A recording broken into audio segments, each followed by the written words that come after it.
Aujourd'hui, nous allons voir une nouvelle structure de données avancée, et cette structure de données avancée, c'est les arbres binaires de recherche. Alors, les arbres binaires de recherche, c'est une structure de données avancée qui va nous permettre de rechercher de l'information de manière efficace et d'insérer de l'information de manière efficace également. Alors, qu'est-ce que j'appelle efficace? Si on a un tableau d'entier et qu'on souhaite rechercher une valeur, on va être obligé de parcourir tous les éléments du tableau un par un pour voir si la valeur est présente dans le tableau. Ensuite, on avait vu l'autre fois qu'on pouvait trier le tableau une fois, et une fois que le tableau est trié, on va pouvoir rechercher l'information de manière plus efficace. Rechercher l'information de manière plus efficace, par exemple, avec la recherche par dichotomie. D'accord? Donc, on a un algo qui, à chaque fois, va diviser par 2 l'espace de recherche.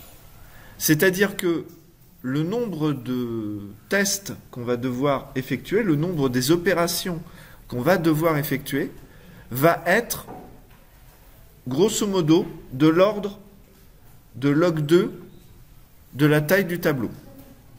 Donc on est passé d'une recherche qui est linéaire, c'est-à-dire proportionnelle au nombre des éléments dans le tableau, à quelque chose qui est en log en base 2 du nombre des éléments. Donc c'est beaucoup plus efficace. Malheureusement, ça nécessite une chose, c'est que le tableau soit trié. Et les algorithmes de tri, ils ont un coût. Ils ont un coût qui est en la taille du tableau fois log en base 2 de la taille du tableau. C'est grosso modo, d'accord?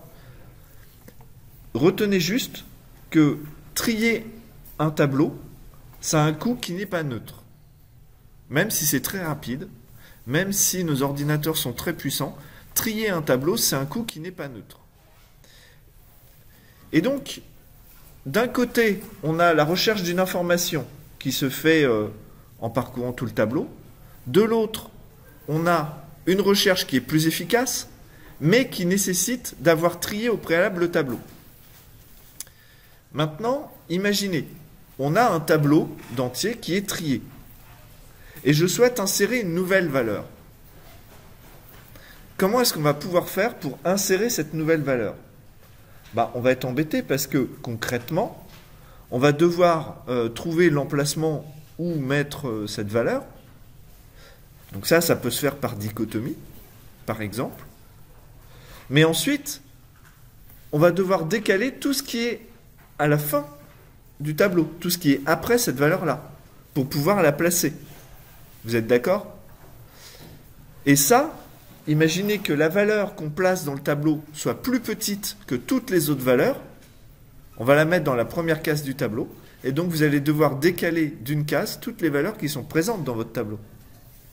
Donc, l'insertion d'une nouvelle valeur dans votre tableau, dans le pire des cas, va nécessiter un temps qui est proportionnel à la taille du tableau. Donc, c'est pareil, c'est un temps qui est important. D'accord?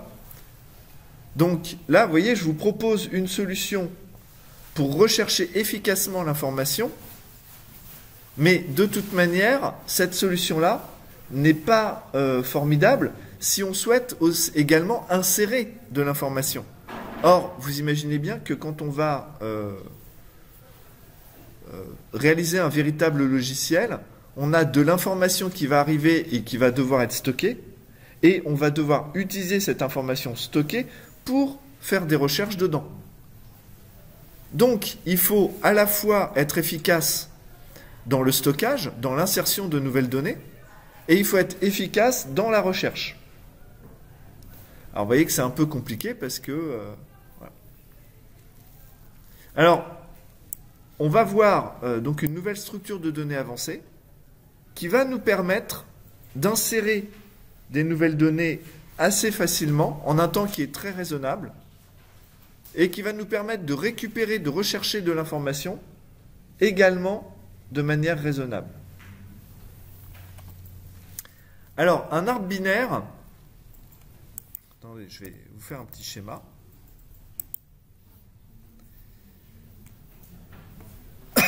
Donc, on va considérer une structure arborescente.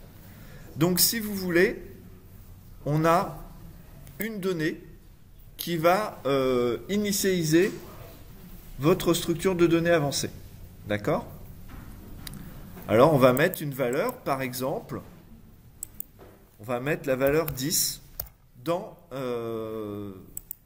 notre élément. Et puis, on va rajouter d'autres éléments. Alors, par exemple, je vais rajouter 5. Je vais rajouter 7.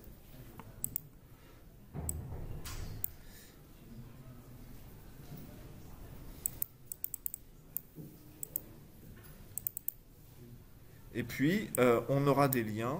Voilà. Tac. Et puis je peux encore ajouter de l'information.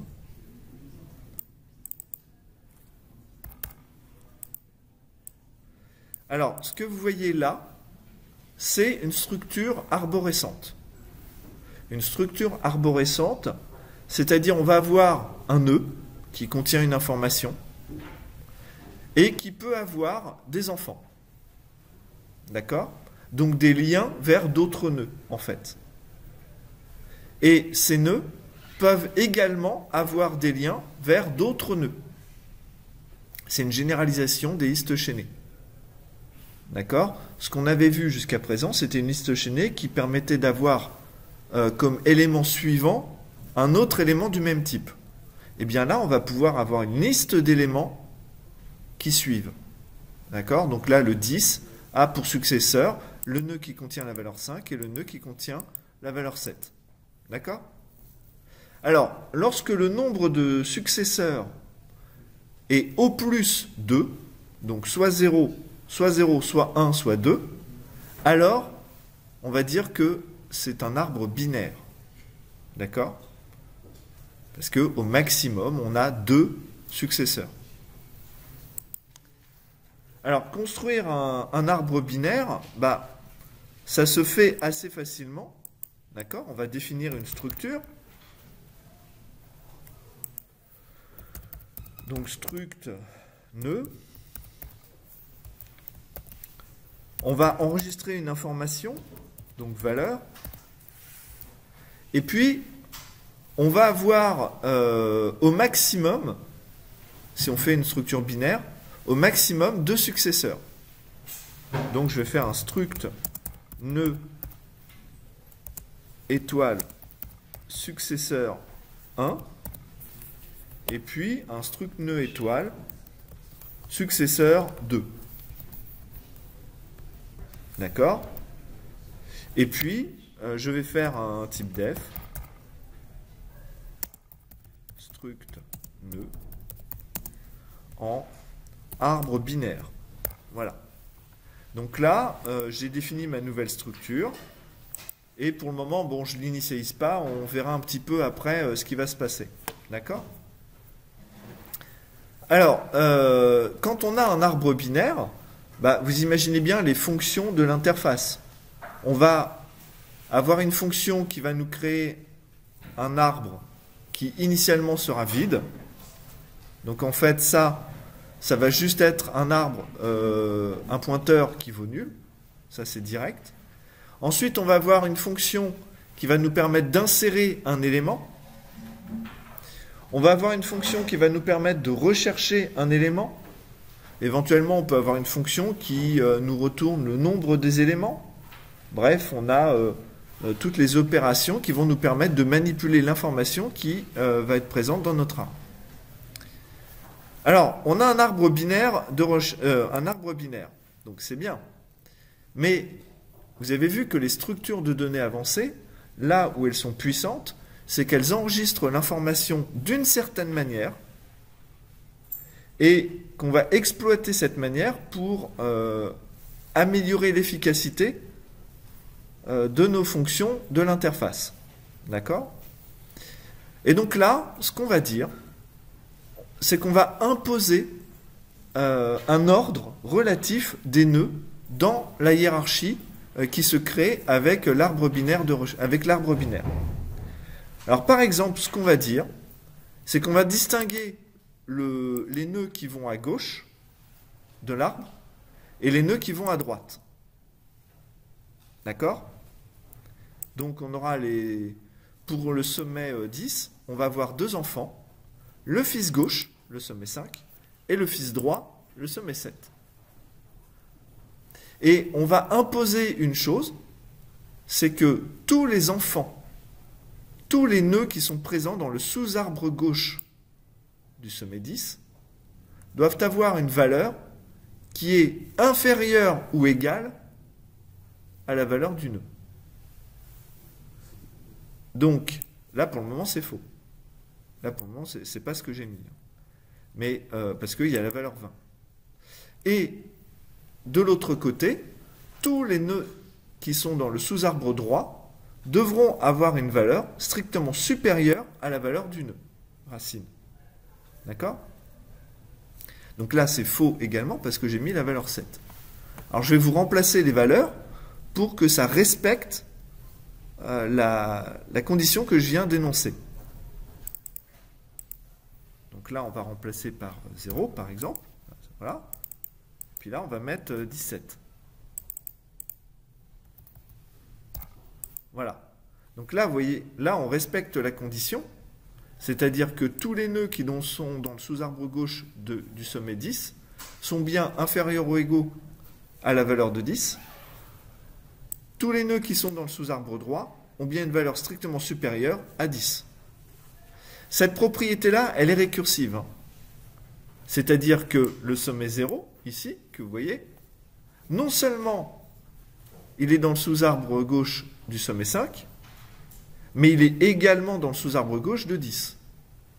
D'accord?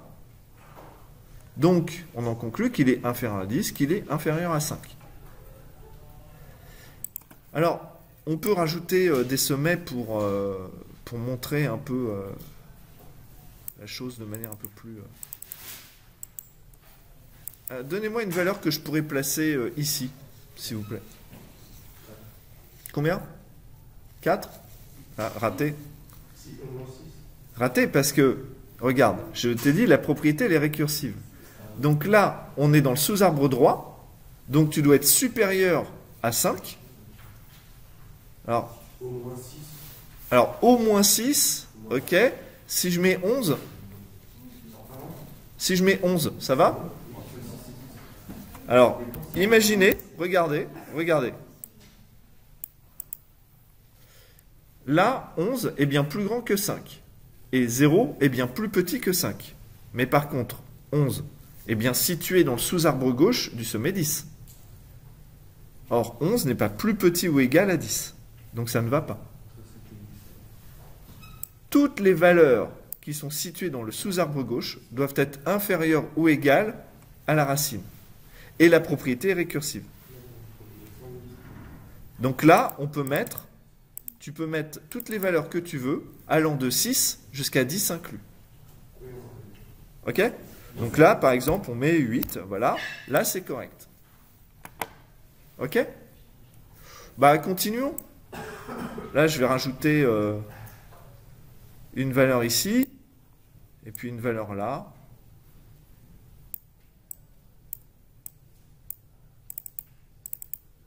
Donc là, si je veux mettre une valeur, regardez, c'est plus petit que 10, plus grand que 5, plus petit que 8.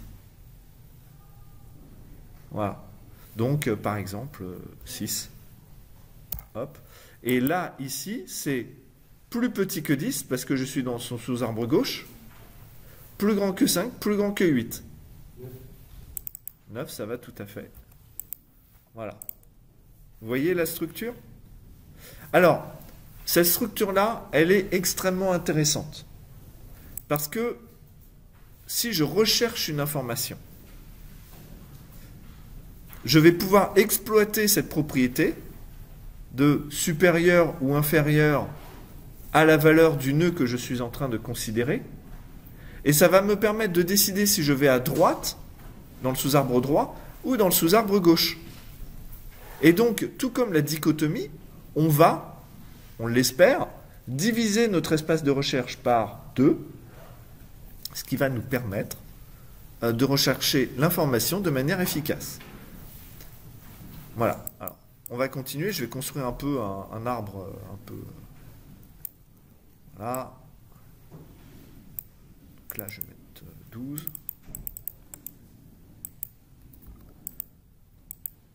Là, je vais mettre 20. Tac, tac. Et puis, là, je vais mettre un sous-arbre gauche. Non, échappe, pardon.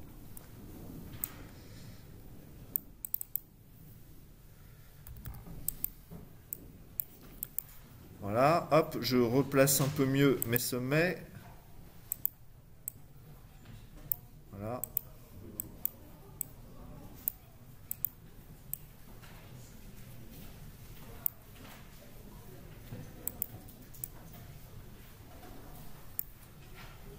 Voilà, donc là on a quelque chose qui est un peu plus cohérent.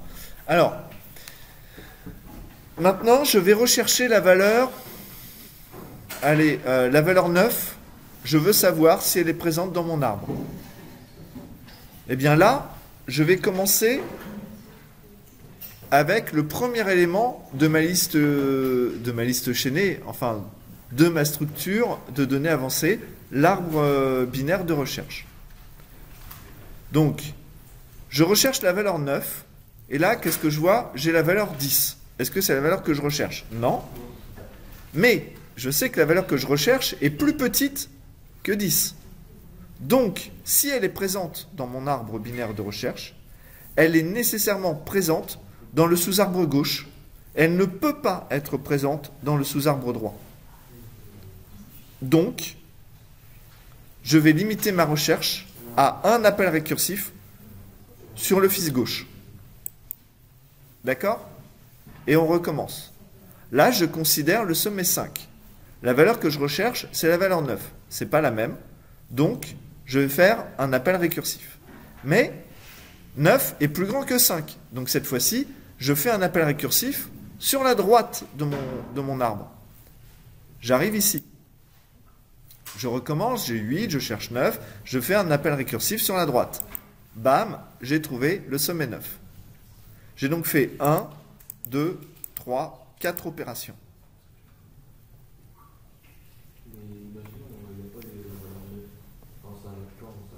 Alors, imaginons, on recherche la valeur 13. Par exemple. Je recherche la valeur 13, bah, je considère le sommet 10.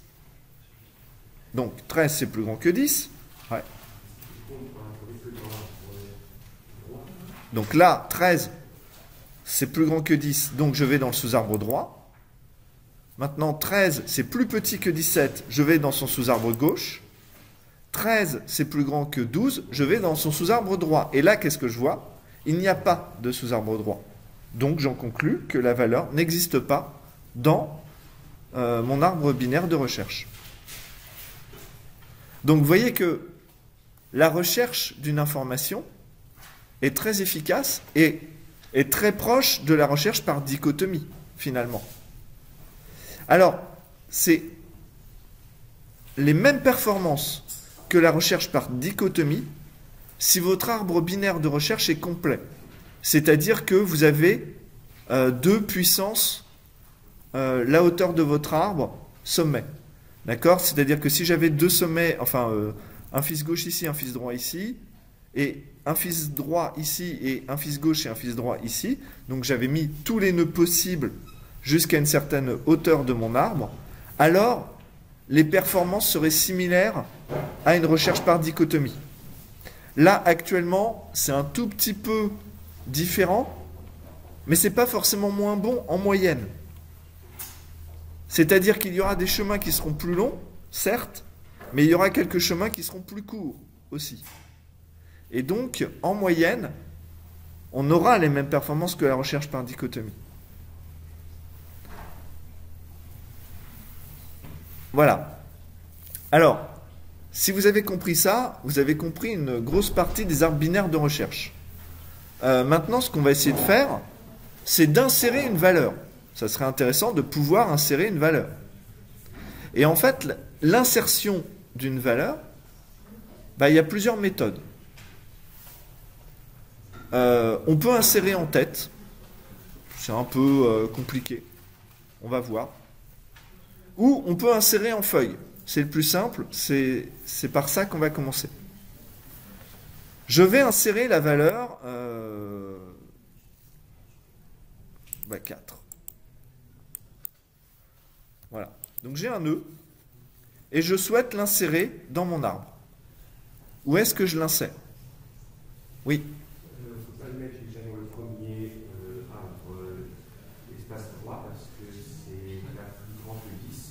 Donc on devra le positionner dans un arbre. Si on est au premier rang, on doit le positionner à l'arbre gauche. Oui. Et ensuite, il ne faut pas le mettre non plus dans le sous-arbre droit de l'arbre gauche parce que c'est pas plus grand que ça. Donc il ira dans le sous-arbre gauche de l'arbre droit. Donc on peut le mettre à partir du 0 ou dans un arbre gauche ou dans un arbre droit du 0. Ah, mais c'est ça. Alors, en fait, on va appliquer pratiquement le même algorithme que pour la recherche d'une valeur. On va rechercher le premier emplacement vide qui permet d'insérer ce sommet-là. Donc j'ai 4 et je vais dans la racine de l'arbre. Est-ce que 4 c'est plus grand ou plus petit que 10? C'est plus petit. Donc je vais dans le sous-arbre gauche, effectivement, comme votre camarade l'a dit. J'ai 4 et je suis à un nœud qui vaut 5. 4 c'est plus petit. Donc si je le place quelque part, c'est dans le sous-arbre gauche. 0. Si je place mon sommet qui vaut 4 quelque part, ça sera dans son sous-arbre droit. Or, le sous-arbre droit est inexistant. Donc, je vais placer mon sommet à cet endroit-là. Et je vais dire, maintenant, le fils droit du sommet 0, c'est le sommet qui a pour valeur 4. D'accord? Ouais. Quand on a, par exemple, un schéma d'arbre comme celui-là, est-ce qu'il y a aussi de valeurs de là, si on avait dans l'arbre gauche, pour 4 pour 0 et 8, donc on a 4 qui est plus grand que 0, donc c'est pour l'arbre droit, et 6, maintenant si on avait 4 et 4, est-ce qu'on peut avoir deux fois la même valeur, et est-ce qu'on peut faire ça pour un seul nœud? Je suis pas sûr de comprendre ta question. Si on peut avoir plusieurs fois la même valeur, oui. Et du coup, mais si on a plusieurs fois la même valeur, si on veut avoir 4, 6, et on est 4, 4, est-ce qu'on peut réécrire ça avec du schéma avec en mettant un seul nœud 4, ou est-ce qu'on doit garder... Non, là, comprends bien, les données qu'on va placer, ce sont des données différentes, mais qui peuvent avoir la même valeur. Donc c'est vraiment des données différentes.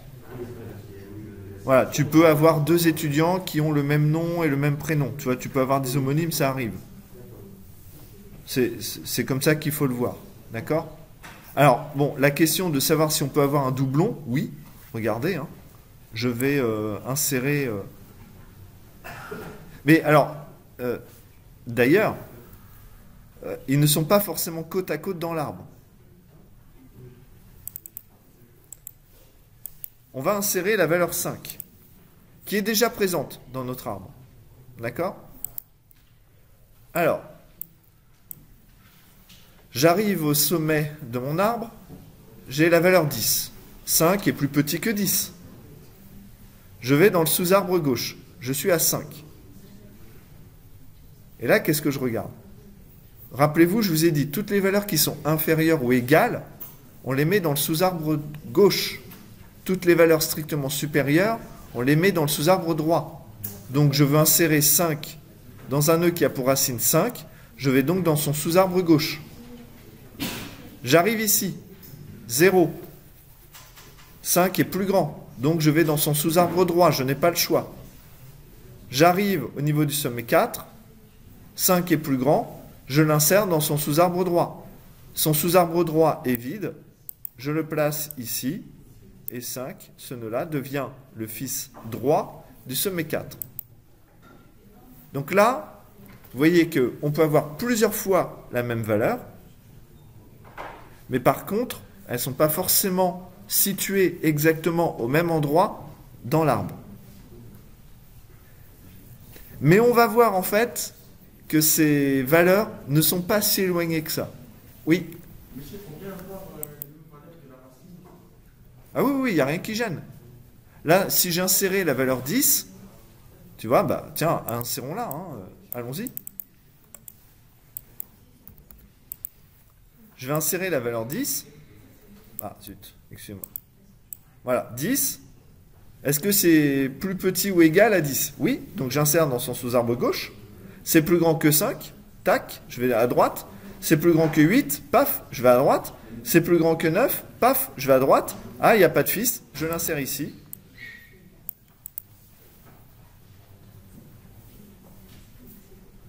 Oui. En fait, c'est que quand vous avez une différentielle, même si vous avez le numéro, c'est une différentielle par le choix qu'on a fait par. À chaque fois, c'est des séries en fonction d'arbre droit, arbre gauche. Donc, au final, c'est un droit, gauche, un droit. Donc en fait, tu vois que l'endroit où on va placer les sommets, il dépend du moment où on insère la valeur. C'est tout. Donc ça dépend de ton historique. Alors, là, regardez, s'il vous plaît.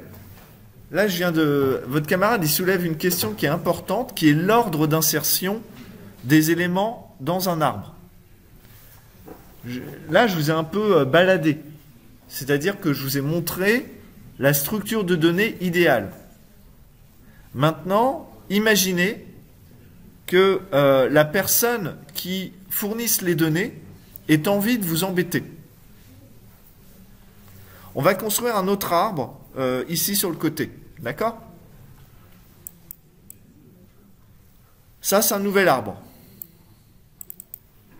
Et comme valeur, j'insère la valeur 1.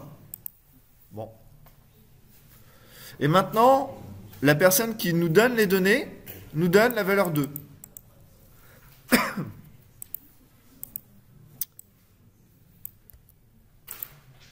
Est-ce que 2 c'est plus grand que 1? Oui, je l'insère donc dans son sous-arbre droit. Et puis maintenant, la personne qui nous donne les valeurs veut encore nous embêter. Mais jusqu'à présent, on ne voit pas qu'elle nous embête. Hein. Elle nous donne la valeur 3. Je prends donc la valeur 3, je l'insère. Est-ce que c'est plus grand que 1? Oui. Est-ce que c'est plus grand que 2? Oui. Je l'insère ici dans le sous-arbre droit. Vous voyez ce qui est en train de se passer? Allez, on insère la valeur suivante, la valeur 4. Et donc là, tac, à droite de 1, à droite de 2, à droite de 3, ici.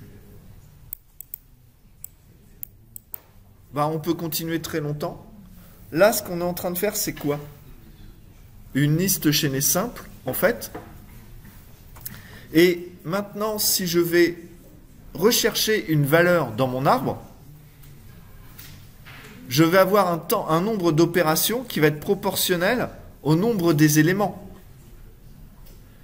Donc, vous voyez que si on a un arbre dégénéré, c'est-à-dire qui n'a plus une véritable structure arborescente binaire, eh bien, en fait, on est en train de flinguer les propriétés de l'arbre binaire de recherche, et donc on est en train de casser toute l'efficacité qu'on avait mis en place avec cette structure de données avancée. Oui. Donc en fait, c'est comme on a nous demande de déterminer, par exemple, si on a un GPS, il ou face, il est en fait d'avoir ici au bout de lancer et d'avoir tout face, c'est la même chose. Là, on va... C'est un peu ça. C'est un peu ça. Suivant la valeur si les valeurs qu'on te donne sont aléatoires, grosso modo, elles vont bien se placer. Même si au final, par exemple, quand on a fait un prix, on gagne 6 euros, voilà, tu peux être un peu disproportionné. Tu peux avoir un sous-arbre droit plus grand qu'un sous-arbre gauche, mais en moyenne, grosso modo, ça va aller, ça va bien se passer. on aura un équilibre, même si c'est ça. Alors, quelques points de vocabulaire, hein. C'est des mots que j'ai utilisés là. C'était assez naturel, donc ça ne vous a pas posé de problème, mais le sommet qui est situé au début d'un arbre binaire de recherche, c'est un sommet qu'on appelle la racine. Et ce nom, en fait, il est récursif. Regardez le sommet 8, eh bien c'est la racine de cet arbre-là. D'accord? C'est une racine, c'est le sommet qui est situé tout en haut de l'arbre. Bon.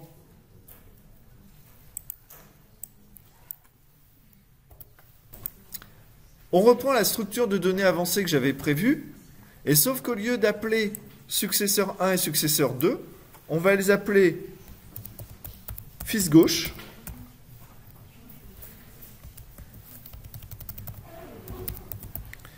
et fils droit. D'accord? Bon, on va aller plus vite. FD et FG, ça vous va? Parce que là, sinon... allez, non, je vais faire un code propre. Je vous laisse fils gauche et fils droit, ce sera un peu plus long.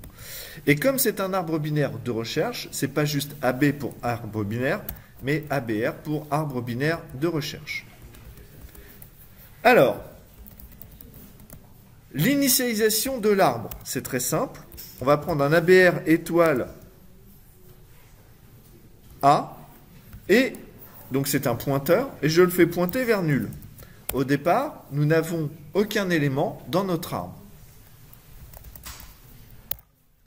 Ensuite, on va faire une fonction qui va nous créer un nœud.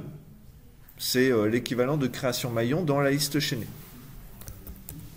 Donc ABR étoile, création nœud. Et on a besoin de quoi? Juste comme simple information, la valeur qu'on va mettre dans notre nœud. Donc int v.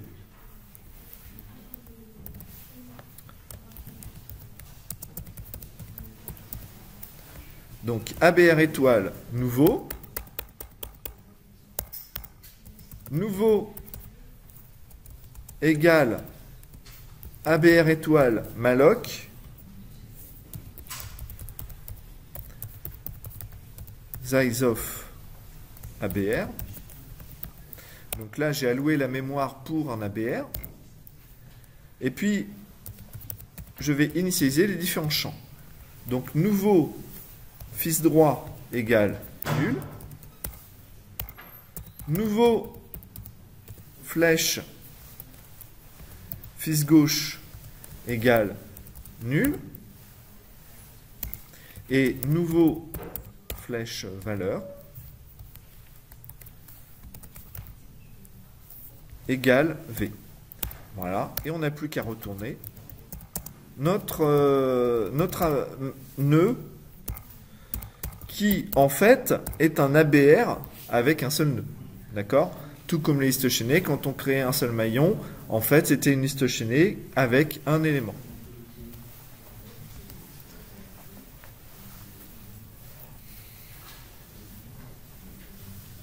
Excusez-moi 2 secondes.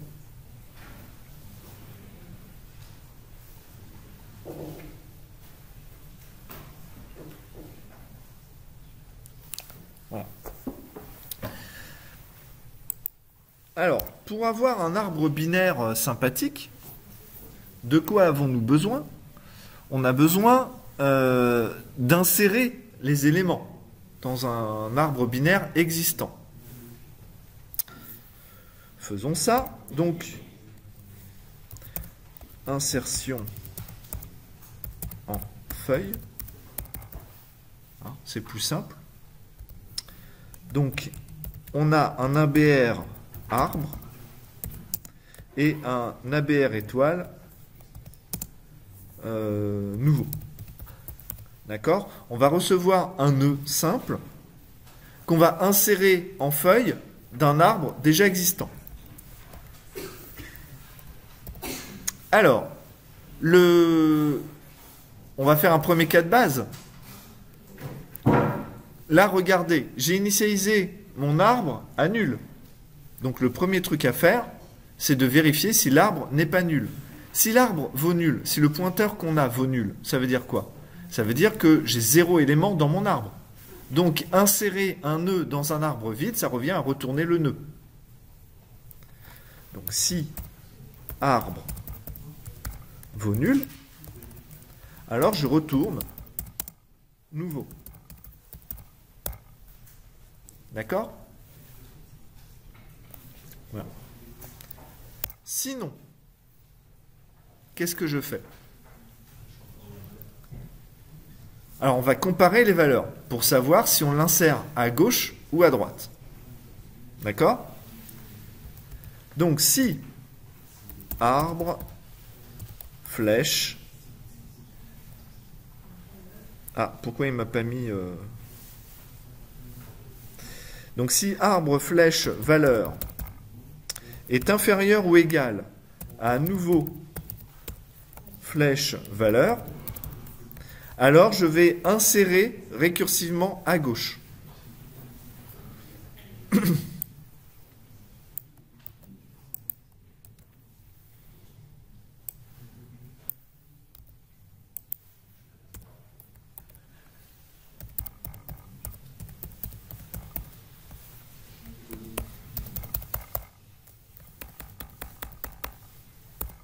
Sinon, je vais insérer à droite.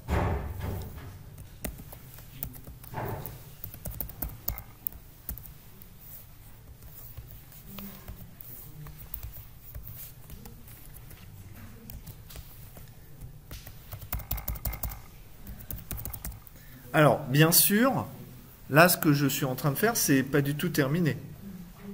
Qu'est-ce qui manque d'après vous? Oui.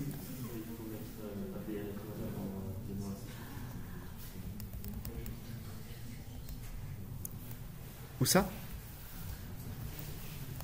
Ah, ici, là. Ouais. Donc, votre camarade me fait remarquer, j'avais pas mis le type de retour, c'est parce que j'attendais pour voir ce qu'on allait retourner. D'accord? Regardez, là, le pointeur, ici, quand arbre vaut nul, on retourne quoi? On retourne nouveau. Or, donc, tous les types, tous les chemins d'exécution d'une fonction doivent retourner une donnée du même type. Si je retourne un ABR étoile, alors tous mes chemins d'exécution doivent retourner un ABR étoile.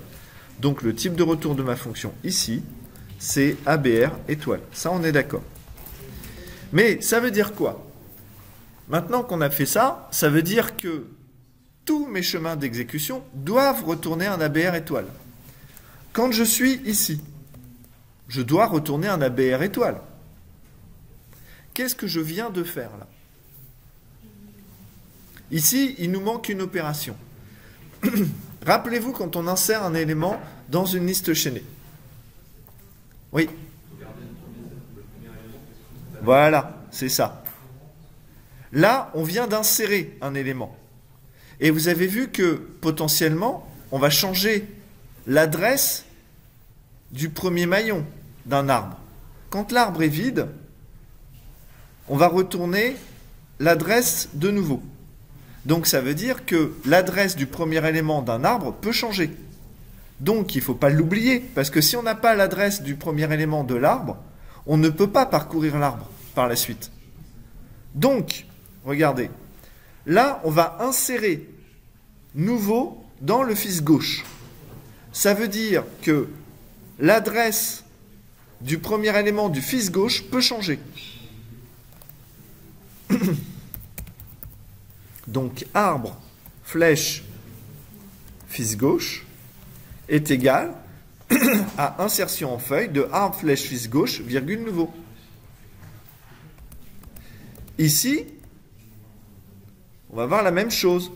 Arbre, flèche, fils droit est égal à insertion en feuille 2. Donc là, par rapport au nœud initial, je maintiens bien la structure. C'est-à-dire que pour le nœud, je dis tu pointes vers ce fils-là ou vers ce fils-là.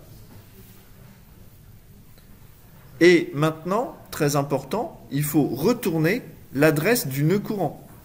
Donc, une fois que j'ai inséré une valeur à droite ou à gauche, return arbre. Donc là, qu'est-ce que je dois faire? Ben maintenant, j'ai plus qu'à appeler ma fonction. Et je vais dire insertion en feuille de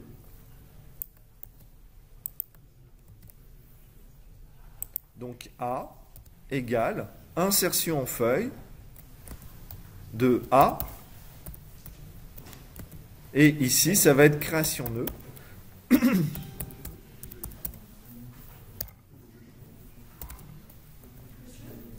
10 par exemple. Oui.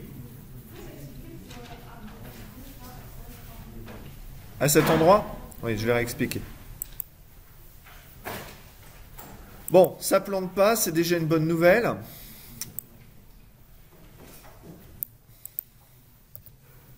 Attends, hein, je vais juste réinsérer des éléments.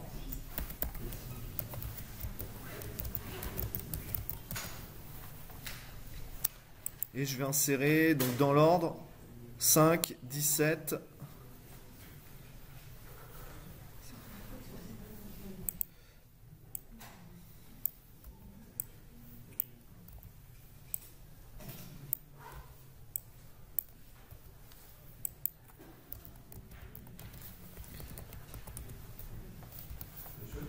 « 12 et 20. » Oui.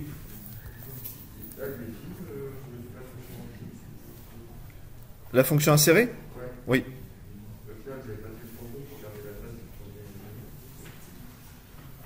Ben, en fait, ben si.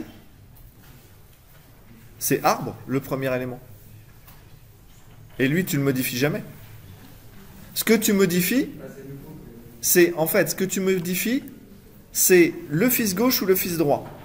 Tu modifies jamais l'arbre. Sauf quand tu es en cas de base. Tu vois? En tout cas, pas d'erreur violente. Alors, donc là, votre camarade me demande de réexpliquer les histoires de fils gauche et fils droit. On va reconstruire ce graphe-là. D'accord? Je vais insérer un nœud qui vaut 10 dans un arbre vide. Donc tu es d'accord que, du coup, mon arbre, ça devient ce nœud-là. Tu es d'accord? Voilà. Donc ça correspond à mon cas de base. C'est ce qu'on vient de faire. D'accord? Maintenant, je vais insérer un nœud qui vaut 5. D'accord? Donc, je l'insère à gauche ou à droite? C'est inférieur ou égal, donc je l'insère à gauche. 10 n'avait pas de sous-arbre gauche. Je vais appeler récursivement avec le sous-arbre gauche de 10 qui valait donc nul et mon nœud qui vaut 5. Donc, dans ce sous-arbre gauche qui vaut nul, j'insère 5. C'était mon cas de base encore. Tu es d'accord? Donc, j'insère 5 dans un nœud vide. Et qu'est-ce que je fais dans ma fonction? Je retourne la racine de mon arbre. D'accord? Donc, je retourne 5, l'adresse de 5. Donc, ce qui se passe ici, j'ai 10. J'ai inséré dans le sous-arbre gauche, et mon appel récursif va me retourner l'adresse de la racine de ce sous-arbre-là, c'est-à-dire l'adresse de 5. Donc maintenant, je vais dire, quand j'ai terminé mon appel récursif d'insertion, je reviens dans 10, et je dis, l'adresse que tu viens de me retourner, qui est l'adresse de la racine, donc ici l'adresse de 5, ça va être l'adresse de mon fils gauche. Je dis, je crée le lien. Donc, ça correspond ici à arbre flèche fils gauche. Je vais mettre à jour l'adresse de la racine du sous-arbre gauche. Et quelle est cette valeur? C'est la valeur qui est retournée par l'appel récursif d'insertion. D'accord? Donc, après, imaginons que je veuille insérer la valeur 0. Je vais aller ici et je vais dire 10. Est-ce que 4 c'est inférieur ou égal à 10? Oui. Donc je vais appeler récursivement à gauche.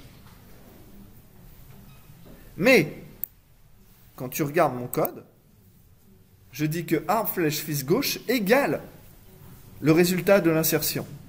Ça veut dire que je vais casser ce lien et on va le mettre à jour quand on reviendra dans la fonction. Maintenant, j'insère l'élément 0 dans 5. 0, c'est inférieur ou égal à 5. Donc je vais placer ce sommet-là dans le sous-arbre gauche de 5. Le sous-arbre gauche était vide. Donc je suis dans mon cas de base et je retourne l'adresse de la racine, c'est-à-dire 0. J'arrive dans 5 et je mets à jour l'adresse du fils gauche avec la racine qui m'a été retournée, c'est-à-dire l'adresse de 0. Donc, je crée ce lien-là. Et ici, qu'est-ce que je fais?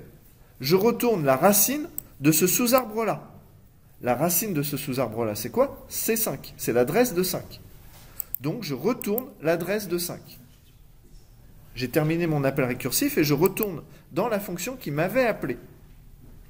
Je suis au niveau du 10. Et là, je dis, l'adresse de mon fils gauche, c'est quoi? C'est l'adresse de la racine qui m'a été retournée, et c'est l'adresse de 5. Donc, je crée ce lien-là. D'accord? Donc, c'est vraiment la récursivité quand on construit une liste comme ça, c'est je casse les liens, et ensuite les liens se reconstruisent au fur et à mesure lors de la fin du retour des appels récursifs. Comme pour les listes chaînées. Hein, vraiment, c'est la même chose. Enfin, c'est une liste doublement chaînée, hein, c'est juste ça. Oui.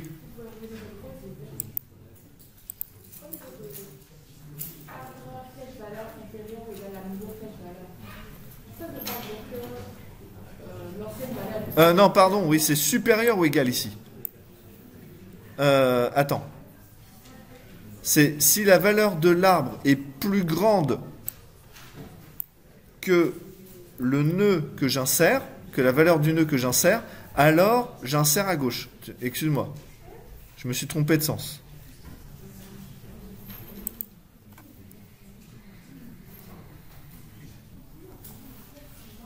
Voilà.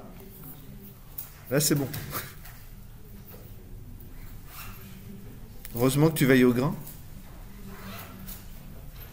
C'était ça ta question ou Oui, c'était ça, d'accord. Bah, du coup, je dis heureusement que tu veilles au grain parce que tes autres camarades n'avaient rien vu. Ou alors, tu sais, ils font style, oui, j'ai vu, mais ils le disent après, tu vois. Oui. Alors, c'est la valeur du nœud que tu insères qui doit être inférieure ou égale à la valeur de l'arbre. Quand on va dans le schéma, ici, si j'insère un nouveau nœud, qui est, je sais pas moi, 3, d'accord? Je l'insère où 3? À gauche. Mais pourquoi? Parce que c'est la valeur du nœud qui est inférieure ou égale à la valeur présente dans la racine de l'arbre. Donc là, ce que je compare, c'est la valeur qui est présente dans l'arbre, donc à la racine de l'arbre, avec la valeur qui est dans le nœud que je souhaite insérer. Si la valeur qui est dans mon arbre est plus grande que la valeur de mon nœud, ce qui est le cas ici, la valeur qui est présente dans l'arbre, dans la racine de l'arbre est plus grande que la valeur qui est dans mon nœud, alors le nœud, je l'insère à gauche.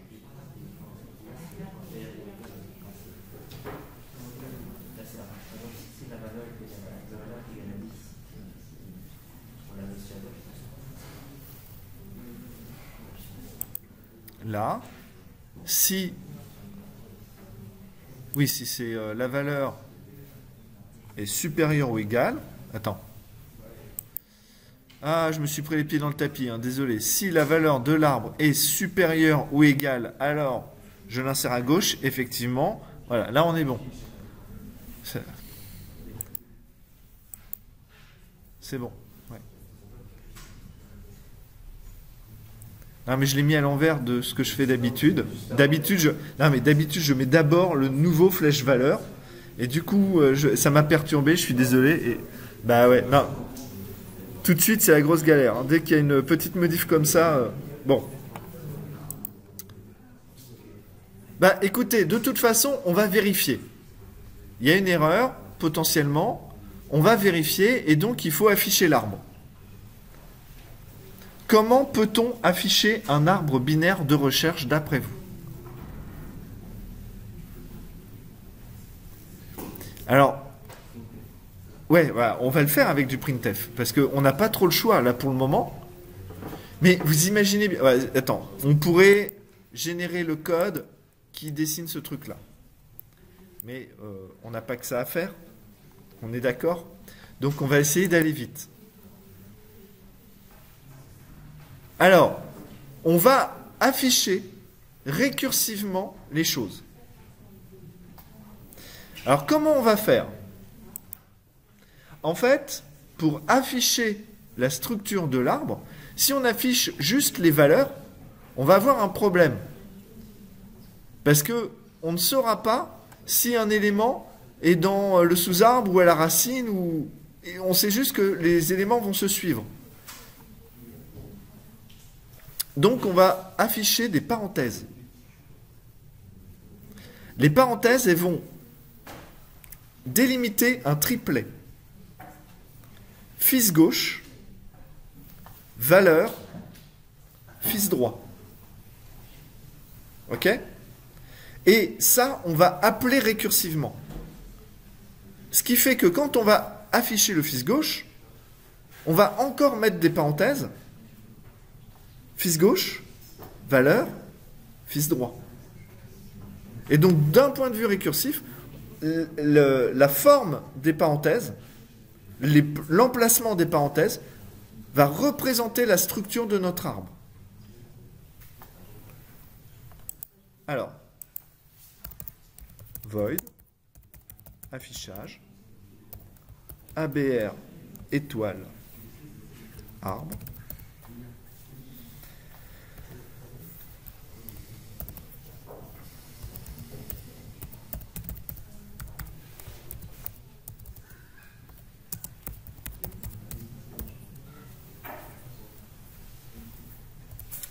Bon, si l'arbre est vide, j'affiche juste underscore.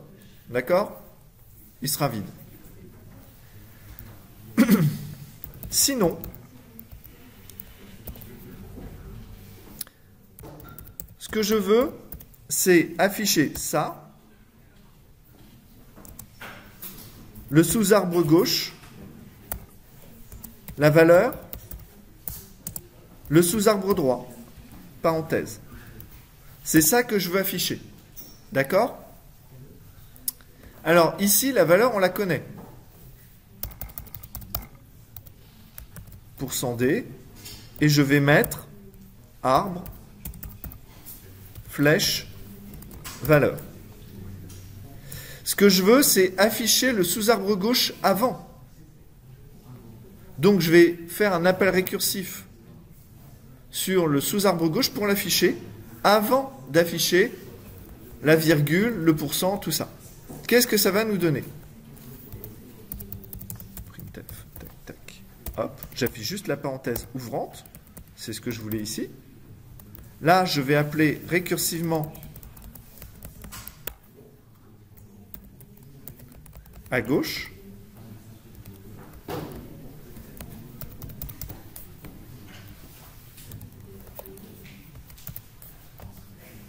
Tac. Ensuite, j'affiche, virgule, la valeur de mon nœud, virgule.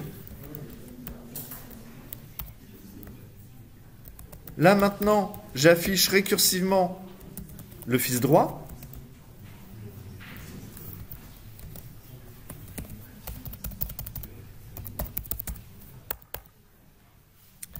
Et je termine le parenthésage.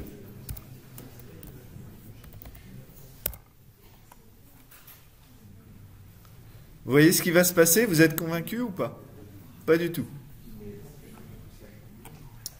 On essaye?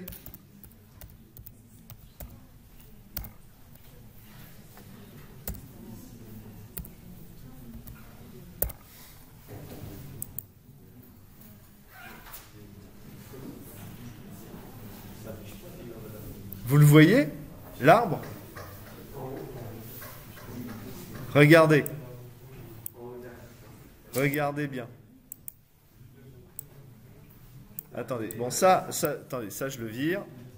Ça je le vire. Ça je le vire. Donc j'ai inséré ces valeurs-là. D'accord? Juste ça.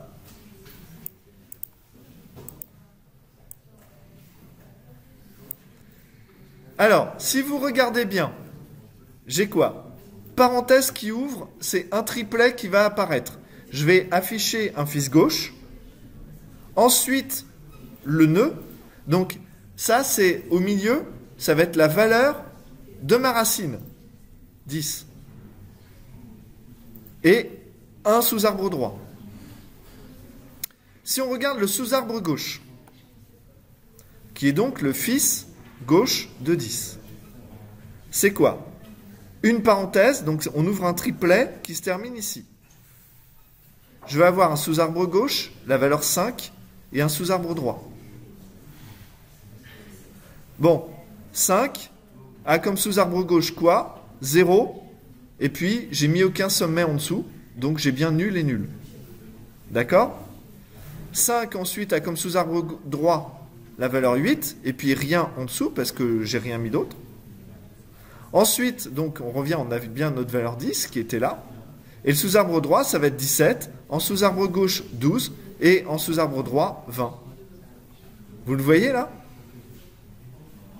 Et donc, bon, c'est aride, hein, c'est vraiment aride. Mais, comprenez que là, la structure récursive, elle est présente. Vous pouvez donc la récupérer informatiquement, plus tard si vous en avez besoin. D'accord? Il y a vraiment une correspondance entre l'arbre et cette représentation-là. Donc ça va nous permettre de vérifier un peu les choses. Alors, on peut s'amuser.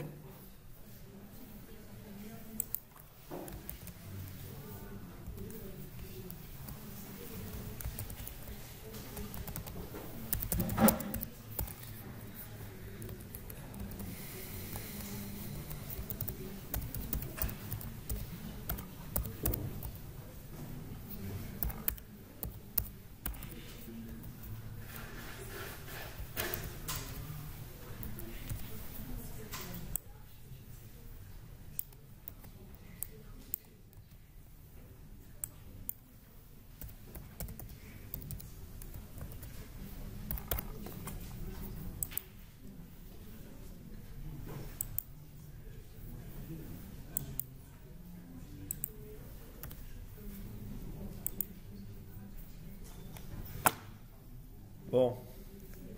Et le jour du partiel, ce qui sera très drôle, je donnerai un comme ça et je vous demanderai de me dessiner l'arbre binaire qui est associé. Ouais. Non, mais c'est une blague. C'est une blague. Ça n'a aucun intérêt. Ça n'a aucun intérêt pédagogique, là.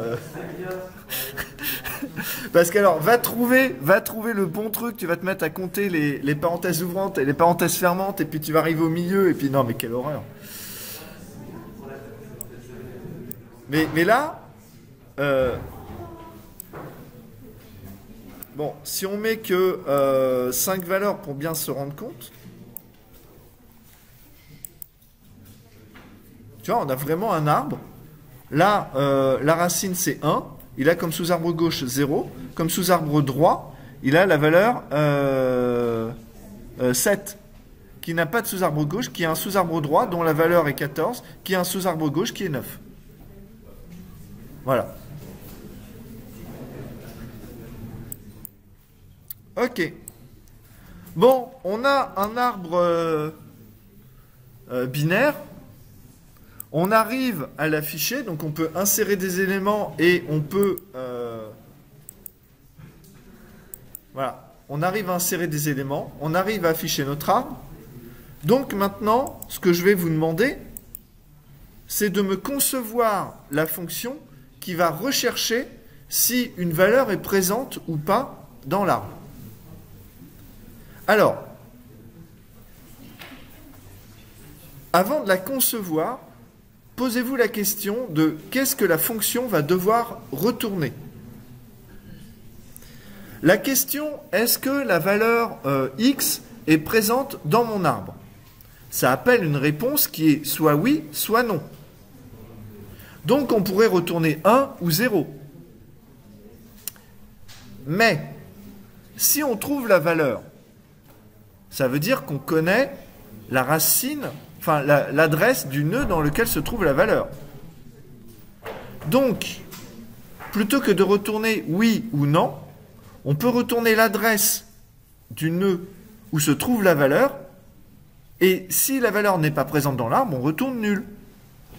Donc, on retourne une information qui, en mémoire, occupe la même place, sauf que, au lieu de retourner juste oui ou non, on retourne une information qui est plus puissante, enfin, plus poussée. Il y a plus d'informations dans ce qu'on va retourner. On va retourner oui, et en plus, c'est là dans la mémoire. Donc, c'est beaucoup plus utile. Donc, quel va être le type de retour de cette fonction? Les gens. ABR étoile. On retourne l'adresse du nœud dans lequel on a trouvé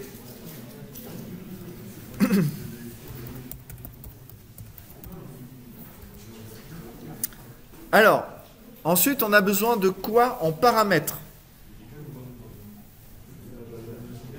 Alors, la valeur qu'on recherche, et puis la racine de l'arbre dans lequel on va rechercher, évidemment. Donc, ABR étoile R, pour racine, si vous voulez, et puis int val, la valeur qu'on recherche. Cas de base. D'accord? Si votre arbre est vide, que se passe-t-il? Voilà, vous retournez, on ne l'a pas trouvé. Et le on ne l'a pas trouvé, vu qu'on retourne l'adresse de l'élément où on a trouvé la valeur, bah, du coup, là, ça devient nul. Donc, si R vaut nul, alors return nul. D'accord?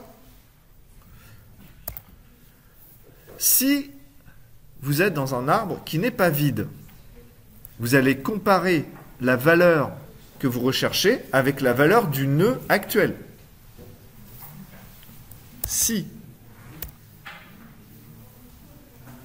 R flèche valeur est égal à val,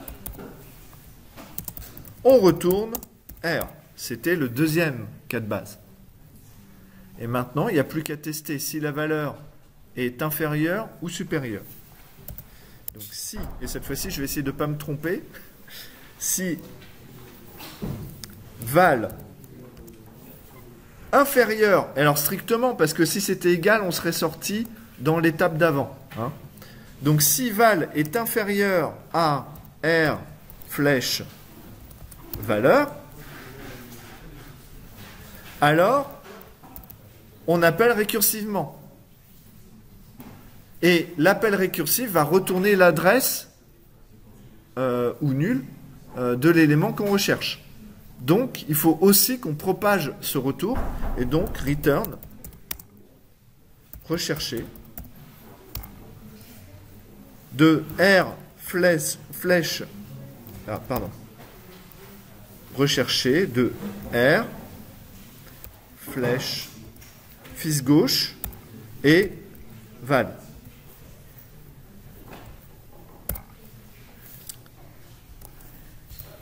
Sinon, et là, on retourne la même chose, mais avec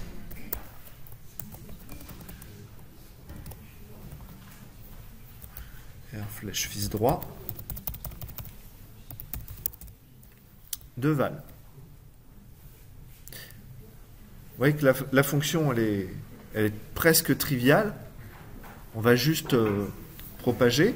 Et du coup, ce qu'on va faire, donc quand j'affiche, vous voyez, c'est toujours le même arbre, hein, parce que je n'ai pas initialisé l'aléatoire en fonction de l'heure. Donc, on sait que la valeur 9 est présente. La valeur 14 aussi est présente. D'ailleurs, on va prendre 14. Et ce que je vais faire, c'est que la fonction recherche doit me retourner normalement l'adresse de 14. Et je vais demander à afficher l'arbre binaire dont la racine est 14. Donc, normalement, ça devrait m'afficher ce triplet-là. D'accord ?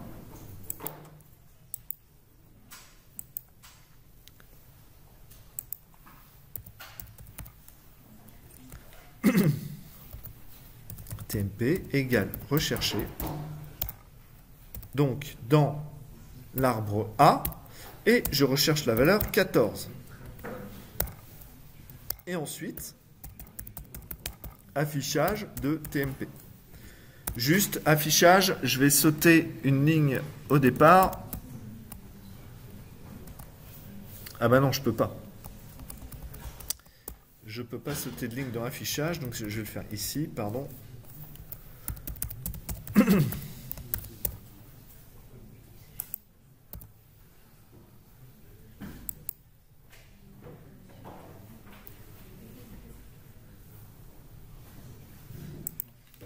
Pardon.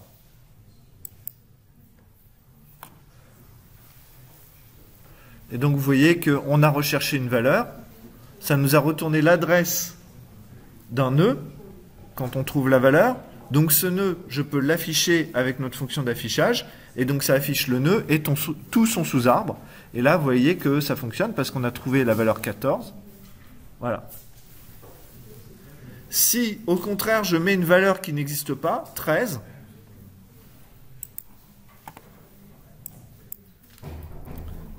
ça va m'afficher un arbre vide, et donc juste le underscore. Bon, tout va bien. Alors là, je ne sais pas si vous vous rendez compte, mais vous savez désormais insérer des valeurs dans un arbre binaire de recherche. Vous savez rechercher des valeurs dans un arbre binaire de recherche. La seule chose qui vous manque, c'est d'être capable de supprimer une valeur. Et pour supprimer, on peut. On peut supprimer. Alors,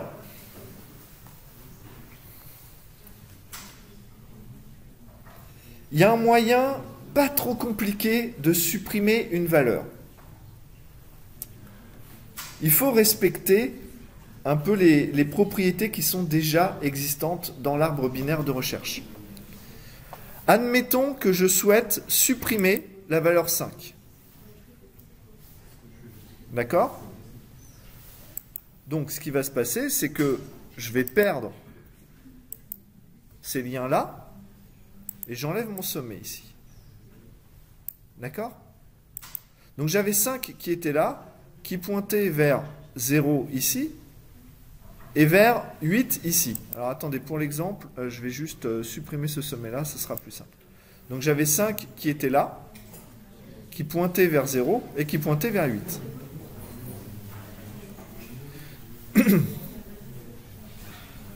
Qu'est-ce que je peux faire? Ouais.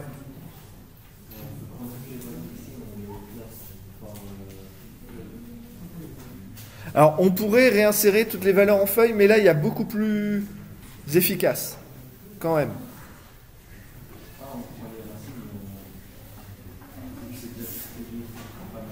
Alors, votre camarade, il propose de prendre toutes les racines, donc on a 0 et 8, et de faire quelque chose avec. Est-ce que quelqu'un a une autre idée? Ouais. Pardon?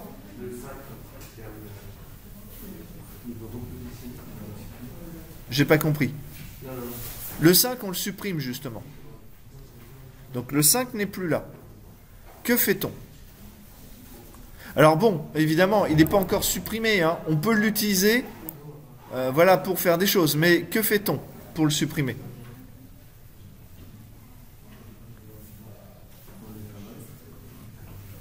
Alors une solution, ça serait de trouver un sommet qui ait une valeur plus grande que tout le sous-arbre gauche de 5 et plus petite que tous les autres sommets du sous-arbre droit. Regardez, il y en a un ici, c'est le sommet 6. Alors, comment on le détermine, ce sommet, qui est le plus petit du sous-arbre droit? Le plus petit du sous-arbre droit, c'est lequel? C'est celui qui est le plus à gauche.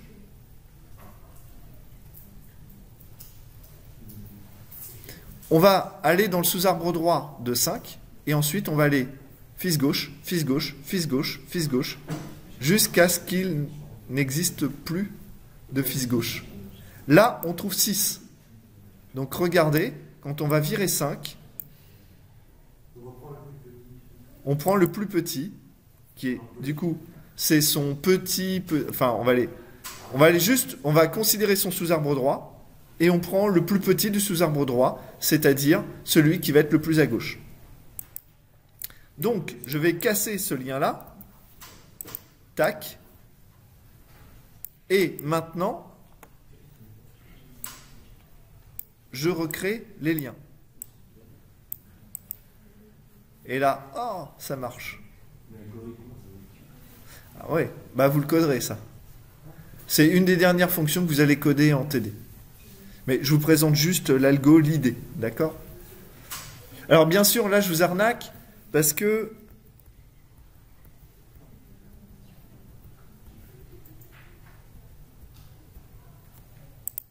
quand on regarde notre arbre, tout va bien. Le sommet 6 n'a pas de sous-arbre. Alors, il ne pourrait pas avoir de sous-arbre gauche, parce que s'il avait un sous-arbre gauche, ça voudrait dire qu'il existe des valeurs plus petites que lui. Et donc, c'est ces valeurs-là qu'on aurait pris. D'accord? Donc, mais il est possible qu'il ait un sous-arbre droit. Par exemple, une valeur 7. Tac.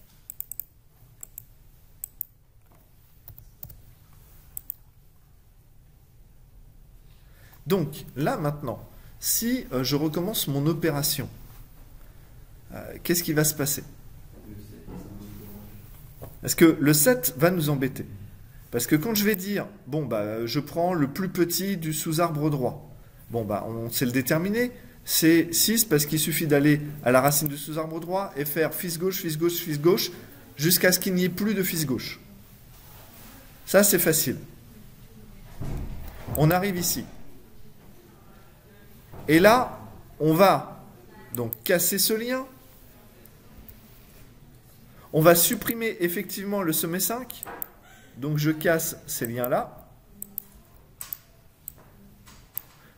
Je vais donc placer le sommet 6 ici. Là, tac et tac. Mais du coup, le sommet 7, qu'est-ce qu'on peut en faire?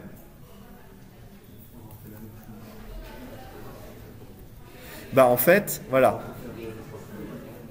C'est ça. En fait, ce qu'il faut faire, c'est supprimer le sommet 6. On supprime le sommet 6. Donc si on supprime le sommet 6, qu'est-ce qu'on fait? On va prendre le plus grand de son sous-arbre droit pour le remplacer. Donc le sommet 6, tac, tac, on a pris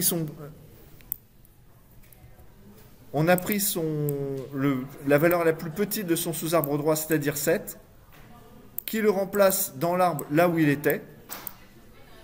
Ensuite, tac, tac, tac, on remplace le sommet 5 avec le sommet 6. Voilà. Bon, alors, généralement, hein, on ne s'embête pas à vraiment repositionner les nœuds. On peut juste échanger les valeurs. C'est quand même plus simple. D'accord? Ouais, je ne vous sens pas convaincu. On reviendra sur cette fonction de suppression, mais du coup, sachez juste que on peut très facilement supprimer un sommet d'un arbre binaire. C'est avec ces arbres-là que moi j'ai compris les pointeurs, personnellement.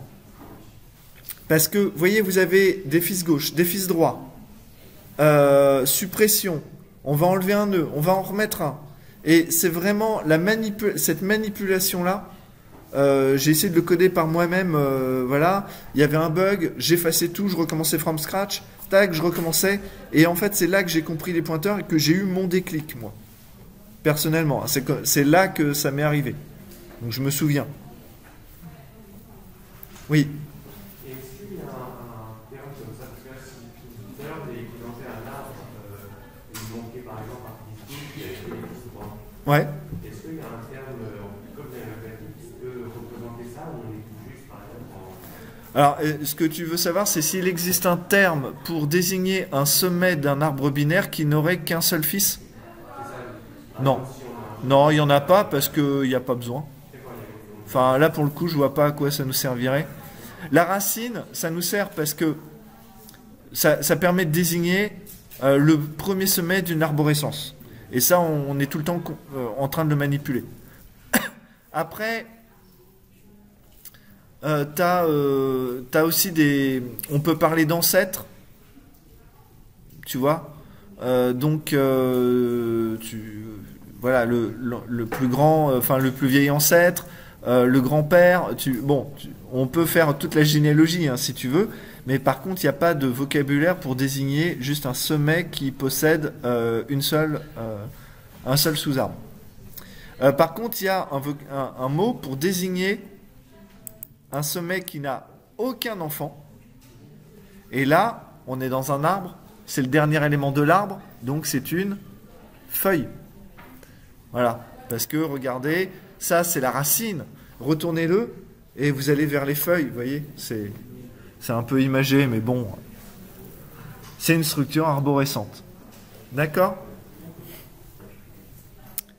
Alors, le cours sur les arbres binaires de recherche, il est terminé.